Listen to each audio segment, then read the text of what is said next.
Hare Krishna. So till now Krishna has described various aspects of Yoga Rudha stage. That is, when the person is on the high level of Ashtanga Yoga, in the stage of Samadhi. So we saw all that. Now what Krishna is doing is, he's explaining that how to reach that stage. From Yoga Rurukshu to Yoga Rudha. How can a person reach that stage? Now this is given in shloka number 24. Sa nischayena yoktavyo yoga nirvinna chetasa sankalpa prabhavan kamams tyaktva sarvana sheshatah manasaivendriya gramam viniyamya samantatah. So here it is given that Yoktavyo yogo. So one should engage in yoga, in practice of yoga. How? Nischayena, with determination and faith. And one thing he should make sure, that is anirvinna chetasa, without getting deviated. Then tyaktva sarvan asheshatah. One should give up completely, all. What all? All the material desires. Manasaivendriya gramam. Sankalpa prabhavan kamams. Sankalpa prabhavan kamams. So what should he give up? All the material desires, kamams. Resulting from what? Sankalpa prabhavan. That is, born from mental speculation. And so at the end he says, Manasa Indriya gramam viniyamya samantatah. So finally what should one do? One should control viniyamya samantatah, from all sides, from all angles. What? Indriya gramam. That is a set of indriya, set of senses, by manasa, by using one's mind. So how can a person reach Yoga Rudha is all about practicing this Ashtanga Yoga with determination and faith and controlling one's senses through the mind. This is what is very nicely, very clearly given here. Now let's discuss this particular shloka. And this particular shloka we can easily translate to our life. And we'll try to understand that what are those important elements in our life which will help us to keep going on this path of bhakti. So here it is given that the yoga practitioner should be determined and should patiently prosecute the practice without deviation. Now this determination thing is very nice to understand. How will we get determination? We need to have intense faith in sadhya, that is goal, and sadhana, the process. So now we are doing sadhana every single day. We are chanting Hare Krishna Mahamantra. We are reading Bhagavad Gita, Srimad Bhagavatam. We are hearing discourses on Bhagavad Gita and Srimad Bhagavatam and other authentic bona fide Vedic literatures from realized souls. We are associating with devotees. We are honoring prasadam. We are observing fasting days like Ekadashi, and few more things that we do.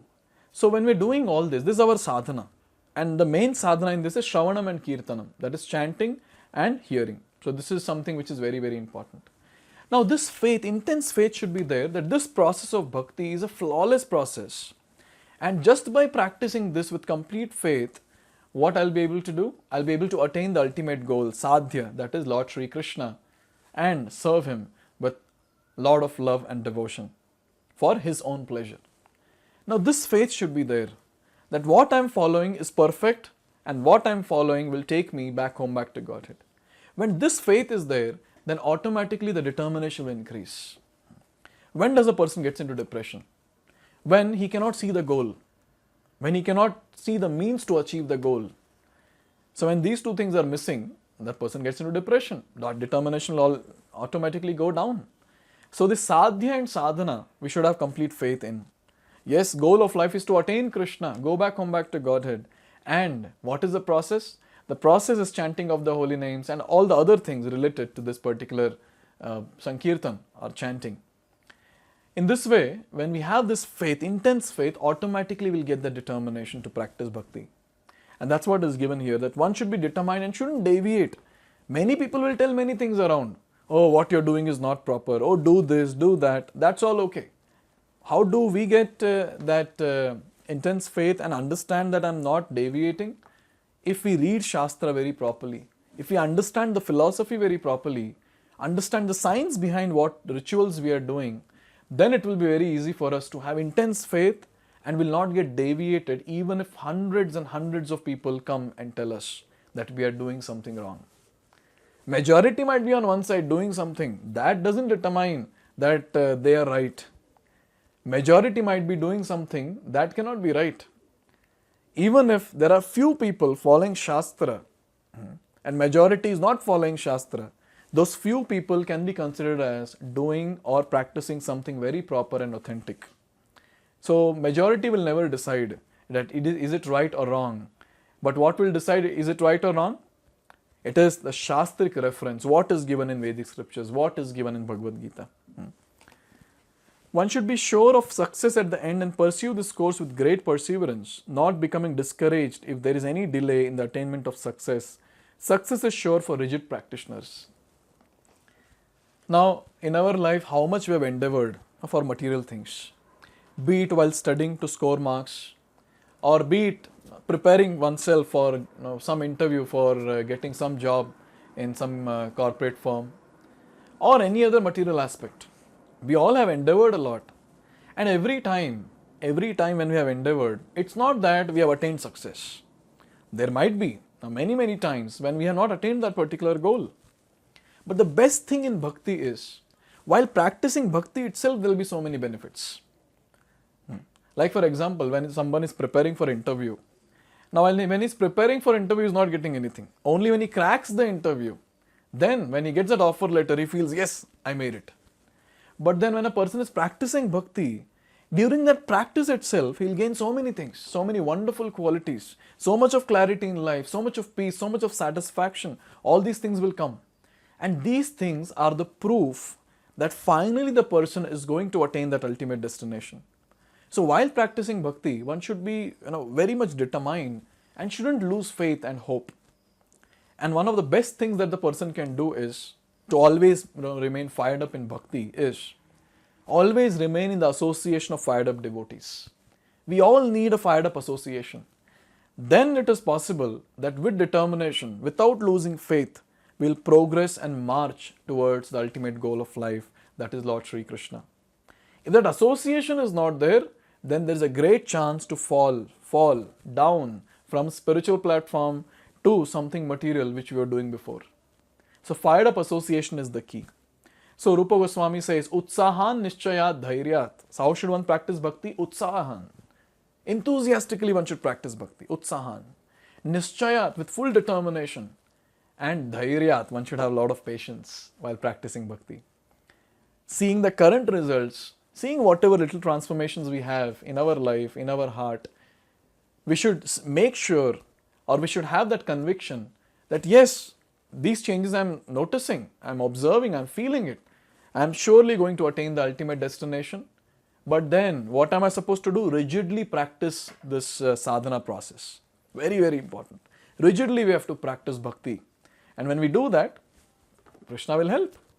And one very, very nice example is given in this particular purport. Now what happened is, there was a sparrow. A sparrow is a very, very small bird, as all of us know. So it laid its eggs on the ocean, on the shore of the ocean. Now when she laid her eggs in the shore of the ocean, now the waves of the ocean came and then took all the eggs back, all the eggs inside. Now the sparrow was searching, where is it? And it understood the ocean has taken it away. And the sparrow started telling the ocean, give back my eggs. If you don't, I will dry you up. Now a small sparrow is threatening huge ocean whose shore cannot be seen on the other side. So ocean didn't give any importance to the statement of the sparrow. And what did sparrow started doing? With a lot of determination and confidence, the sparrow started taking the water from the ocean in its beak and going and spitting it out on the shore. Again going. again to the ocean, taking the water, spitting it out, taking the water, spitting it out, taking the water, spitting it out. Even if the sparrow does this for many, many years, tell me, is it possible for the sparrow to dry up the ocean? Same thing is with us, no? When we are practicing bhakti, with so much of contamination is there in our heart, is it possible for us to attain the ultimate goal? Now the answer we might say, yeah, obviously no, because we know our state, we know how much sinful we were in the past, what sinful activities we have done. We know when we close our eyes what we think about. We know very well when we are chanting, we're not getting taste for chanting. After knowing all this, don't we think it's almost equivalent, to saying that I'll dry up the ocean, a sparrow saying I'll dry up the ocean. But then since sparrow was doing it with determination, you know what happened? This news spread all across. And the huge bird carrier of Vishnu, Garuda, he got to know this. That the small sister bird, sparrow, she is doing this particular activity and the ocean is not giving her eggs back. And Garuda came flying, flapping his huge wings. And then now he threatened the ocean. Give back the eggs of my sister or else I'll dry you up. And now Garuda can do that. Huge bird he is. And by the mercy of Lord Sri Krishna, he can do anything. So drying up the ocean is nothing. He can just flap his wings 4 or 5 times and then entire ocean will get dried up. So now the ocean literally got very much frightened and then gave back the eggs. Now there's a very nice moral to this story and it gives us a lot of hope. A sparrow by its own endeavor, never ever in its entire life, even till the last breath, if it would have tried to take the water, put it out, it could have never dried up the ocean. Not possible at all. But then, since it was determined to do that particular activity, it attracted the mercy, attracted the blessings of Garud Dev, and by the mercy of Garud Dev, everything else manifested. Similarly, in our life, now we are like that small sparrow trying to do a huge task of attaining the ultimate goal. But you know what? When we're struggling to attain the ultimate goal of life by chanting, sometimes, our mind might be really turbulent and we might not at all be interested to chant the holy names of the Lord. But still when we take up our bead bag and put our hand inside the bead bag and start chanting, even when our health is not good, mind is disturbed, some problem at home, even in all such circumstances, when we sit and chant, we are actually proving it to Krishna, oh Krishna, I want you this very lifetime. I know I'm not qualified. I'm a sinful person. I'm the most fallen person. I know very well I'm not qualified. But oh Krishna, I have the sincere desire, intense desire to attain you this very lifetime. Oh Krishna, please help me. With this mood, if someone proves to Krishna in every single circumstance, especially in those circumstances where the situation is so critical that practicing bhakti might seem almost impossible, but still in that someone practices bhakti intensely, that person is actually attracting the mercy of Krishna for sure. No doubt about that. So every single crisis in our life is an opportunity to get closer to Krishna. Because it's a golden opportunity. The crisis in a devotee's life is a golden opportunity to prove to Krishna that, oh Krishna, I want you this very lifetime. I want to come back to you. I want to serve you, oh Krishna. Please help me. It's a golden opportunity. So when problems come in devotee's life, devotee is in ecstasy. Yes, I got a golden opportunity to prove to Krishna that, oh Krishna, I want you. I want to attain you this very lifetime.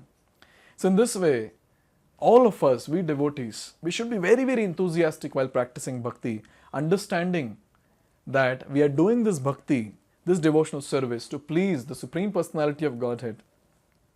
And our eternal Father, the Supreme Person, Lord Sri Krishna, He is so merciful that as soon as He sees the sincere desire in our heart and sincere endeavor, He does everything to take us back home, back to Godhead. The only thing that we have to do is enthusiastically, with determination and with patience, practice bhakti every single day without getting deviated. That's it. There is nothing else that is needed in bhakti yoga. So it is given here that If anyone follows the principle with great determination, so in Bhakti Yoga, in Krishna consciousness, it may appear a very difficult job, but if someone practices with great determination, the Lord will surely help. For God help those who help themselves. So very, very important lesson for all of us, that in the tough situations, we prove to Krishna that I want you, O Krishna, I want to come back to you, I want to serve you, by steadily, intensely practicing bhakti. So after telling this particular shloka, now Krishna is going to continue this theme to tell a very, very important thing, that one should practice with sincerity, with lot of determination. Why? Because the person has to reach the stage of yoga rudha. So what are the other things that those are needed to reach the stage of yoga rudha? Krishna is mentioning in the next shloka. So let's see that in the next video. Hare Krishna.